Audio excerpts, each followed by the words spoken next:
Welcome back, guys, to another video brought to you by your one and only Literary Pharaoh. I want to talk about that Houston Rockets trade, the acquisition, the newly acquired Kevin Durant. Houston Rockets allowed Dillon Brooks and Jalen Green to walk, and they acquired Durant. Now, the question that seems to be coming up with a lot of people, a lot of sports networks that I've been watching and a lot of sports pundits, what they've been mentioning is that, does this make Houston Rockets an automatic contender in the West? Or does it improve their team? Well, on paper, it improves their team. On paper, because you have a player to the caliber of a Kevin Durant on your team. And you lose Dillon Brooks, and you lose Jalen Green. Now, Jalen Green underperformed in the playoffs, but I still think he's very young. He has room to grow. Is Jalen Green a Kevin Durant? No. But Kevin Durant is 37, 38 years old. He is not young Kevin Durant. So the upside, to me, leans more, obviously, to Jalen Green because Jalen Green is the younger NBA player. He's younger. That's number one. Now, is Jalen Green's ceiling going to be as high as, Kevin Durant's ceiling? No, it won't. But there's something really, really sketchy about this move. And I want to break it down to you guys so you guys can understand my psychology behind it, my analysis. And it's sort of opinion driven because most of the things that I'm going to say, I don't have the statistics or the data to back it up. But I'm going to just go off of empirical evidence. Empirical evidence meaning that things that I've seen happen in the past with NBA teams. You don't win championships by acquiring free agents. You just don't. Now, you may say, oh, that's not true. Okay. When Lakers acquired LeBron James, did they win the championship the first year? No. It took them a couple of years. And the year that they did win the championship, a lot of people, they question it. They call it what do they call it? The bubble championship. There's an asterisk on that championship that the Lakers won in the bubble due to the pandemic when COVID was around. You literally played in neutral arenas. The effect or the impact of home court was null and void. It was completely gone. So the games seemed more like exhibition games. They counted, the championship counted, but that championship is questioned by a lot of people. Is it a championship? Yes. Are you justified to add an asterisk by it? Yes. So that championship took a couple of years to happen. The key word there is a couple of years, right? When you acquire new players on your team, especially a player that's already established, it messes up with the chemistry of the team. Now, you may say, but what chemistry? Houston Rockets struggle to score on offense against Golden State Warriors. And if they need a bucket, they can just go to Kevin Durant to get a bucket. Well, Kevin Durant played for Phoenix Suns. They had Bradley Beal. All right. They had Kevin Booker. Two good players. How did that work? I want you guys to understand that what OKC did should be the blueprint. You acquire young players. You have to be patient. You have to exercise patience. All right? You develop your players. They're young, 19, 20-year-olds. You develop them. Build their confidence. Keep that same young core. As you keep that same young core, what you end up inevitably doing is creating something called team chemistry. Team chemistry is not a stat that you can see on paper. You won't see that in the stat line. There's no stat line when you look at the box score of a basketball game. There's no stat line that says team chemistry. You won't see it. You'll see rebounds, you'll see steals, you'll see points, you'll see assists, you'll see turnovers, things that you can actually see. But the intangibles are oftentimes underwhelming to people because people don't want to see that. They want to see what's on paper. How many times has all sports? How many times has teams gone into free agency, acquired some star player that's aging, and then people fall for the trap every freaking time? The trap is, oh, they're gonna be better. They're gonna be contenders. I'm of the minority here. I don't think that this automatically puts Houston Rockets over the hump. Is Kevin Durant a better player than Jalen Green right now? Yes. But Jalen Green has more upside. You don't know what he's going to be this coming up NBA season. If we're going to go off of his past performance, especially the last time seeing him, because oftentimes people are rated and identified and marked and labeled and judged based upon their last performance. That's what makes Michael Jordan so epic, because everybody remembers that the finals championship when he hit that game-winning shot over Brian Russell, the crossover, and he hit that. That's like a memorable moment in time that people cannot overlook, no matter how much they try to overlook it. You can't. So oftentimes your last performance is what people rate you by. Is it fair? It may not be fair, but that's just the way it is. So the last time out, Jalen Green didn't look too good. But I like the combination of Jalen Green and Dillon Brooks. Yes, Jalen Green, 1-for-1, is not better than Durant. Not right now. But Kevin Durant can't play defense like Brooks. So the combination of Jalen Green and Dillon Brooks, to me, is equal to a Durant. All Durant can do is give you what they call get buckets. Okay, that's great, get buckets. But there's so many facets to the game. There's speed, agility, team personality. All those things matter. So you guys get caught up into big names, and it's sad because you guys haven't learned your lesson. Remember back decades ago when Rockets got Pippen and Barkley to join Olajuwon? How did that work? Now you guys say, oh, they were old. Well, what do you think Kevin Durant is? You think he's young? He's old.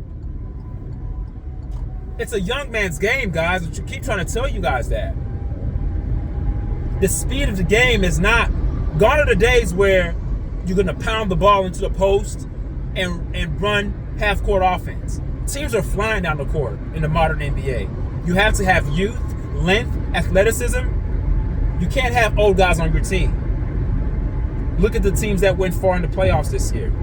I would argue that the young teams are excelling. And don't sleep on Detroit. Cade Cunningham, he's coming. He's knocking on the door. He's coming.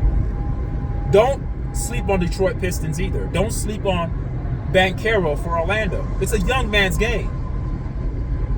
Adding Durant to the Rockets does not make them an automatic contender. As a matter of fact, I think that it makes them a little bit better, but it doesn't make them a contender.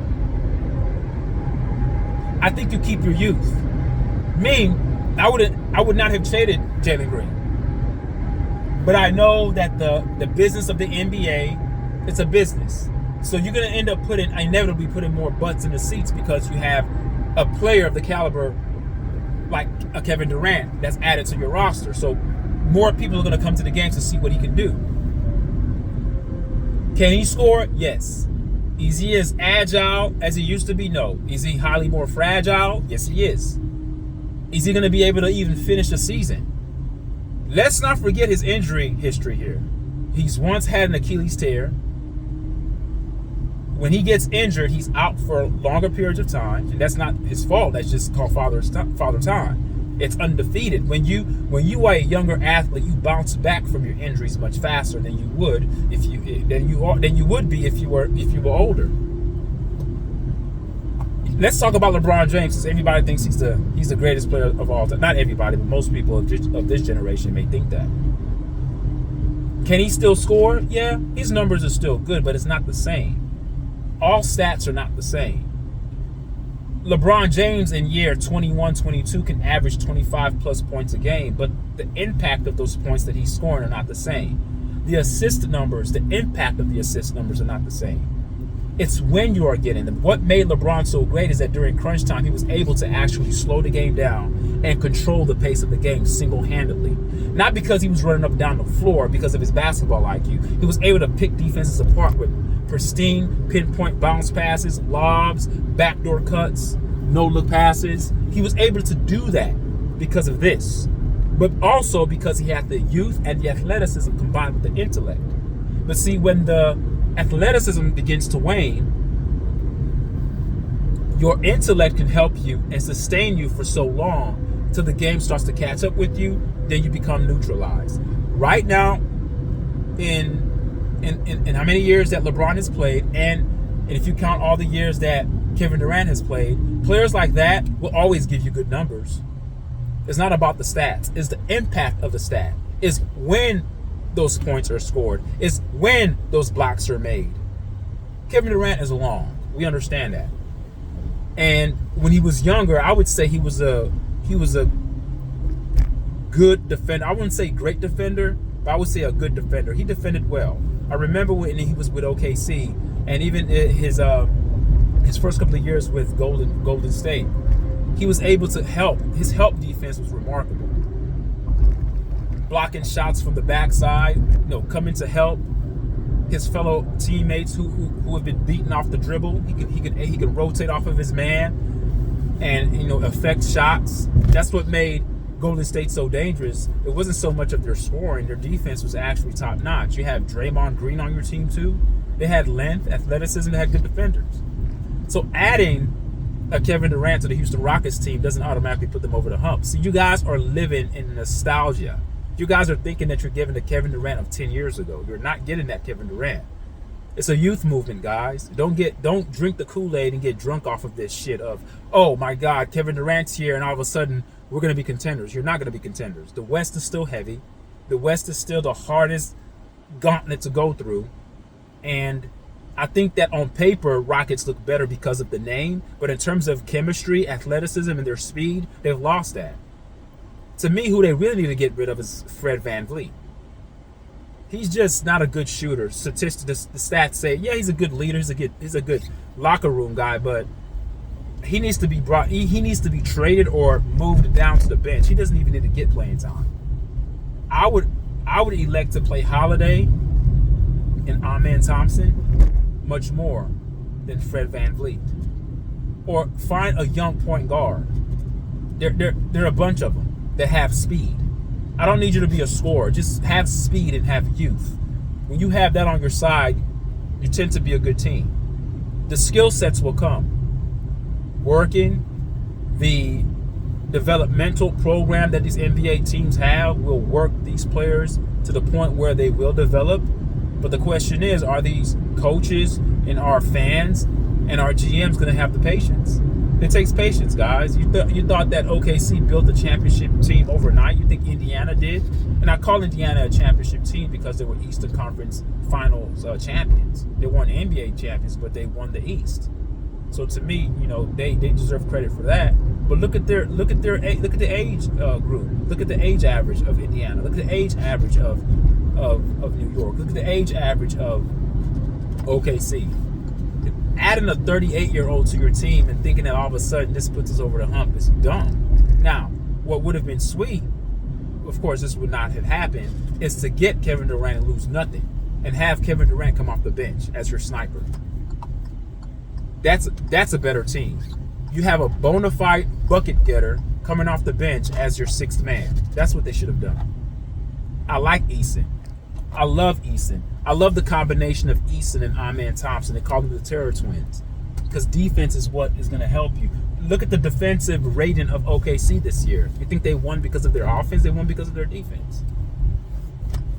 Indiana was a good defensive team too. An underrated good defensive team, to be exact. So we have to factor those things in. Team chemistry, youth, speed, length.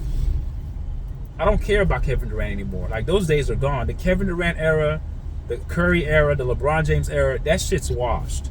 It's a new age, man. So getting Kevin Durant, in my opinion, doesn't help Rockets. It doesn't hurt them. It just kind of puts them in the same category to me. it makes them it makes them a little bit better on paper. The reason why I'm saying on paper, because we still have to see it manifest in real time.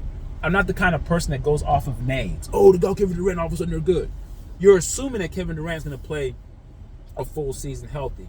You're assuming that 1 year removed from this past year that that KD is going to become faster. You know, when you get older, the more years you play, the slower you get.